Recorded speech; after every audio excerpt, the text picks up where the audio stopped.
Depuis novembre 2015, la question sécuritaire absorbe l'essentiel du débat hexagonal. Et il ne faut pas être grand clerc pour prédire que cette vague risque de vampiriser tout le débat d'idées dans la ligne droite vers les présidentielles. Des présidentielles qui risquent de virer au concours de beauté des protecteurs de la nation, avec un bon zeste de clientélisme catégoriel comme d'habitude. Dommage, car on était sur le point de sortir du débat stérile entre moderno-déclinistes et socialo-immobilistes. Vraiment dommage, car depuis quelques mois commençait à émerger une réflexion beaucoup plus ouverte, s'émancipant des postures stéréotypées. L'ouverture d'un chantier sur le code du travail n'était plus un tabou pour une partie de la gauche. On prenait enfin conscience du rôle majeur de l'entrepreneur pour créer des richesses et de l'emploi.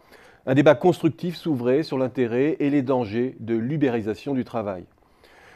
J'arrêterai ici l'inventaire. La France prenait enfin conscience que l'on était passé depuis 15 ans au XXIe siècle. Hélas, les calculs présidentialistes risquent de noyer le débat dans les jeux tactiques et les mesurettes opportunistes au rendement immédiat. Alors, pour tenter de prendre un peu de hauteur, j'aimerais attirer l'attention ici, très loin d'être exhaustif, sur 3 chantiers économiques stratégiques et essentiels qui conditionnent l'avenir de l'économie française.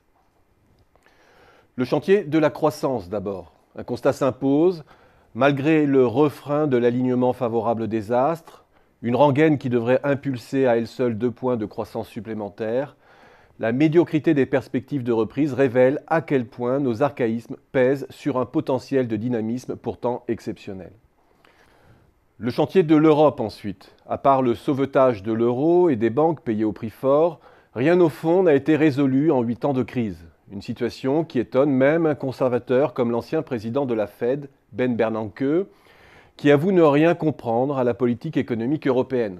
Qu'il s'agisse de croissance, de compétitivité, de technologie, de fiscalité, d'harmonisation sociale et surtout de véritable solidarité européenne, le chantier est en friche. C'est un euphémisme. Le chantier de l'emploi, bien sûr. Il ne s'agit pas simplement de simplifier le code du travail et de réduire les charges. Nous vivons une révolution technologique et sociale exceptionnelle qui change totalement la donne.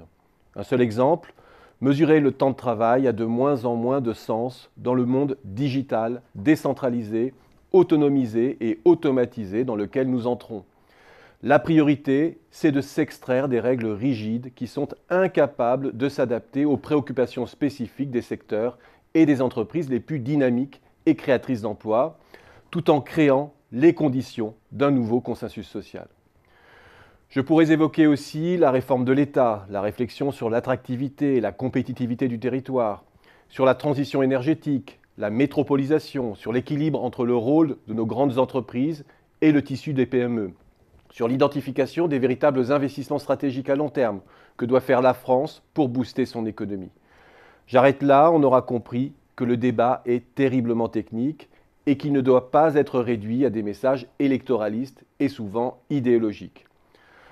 Nous allons nous employer dans les mois qui viennent à vous apporter des éléments d'expertise sans aucun a priori partisan, mais en s'appuyant sur notre connaissance intime du tissu d'entreprise de la France, pour mettre en relief les alternatives décisives.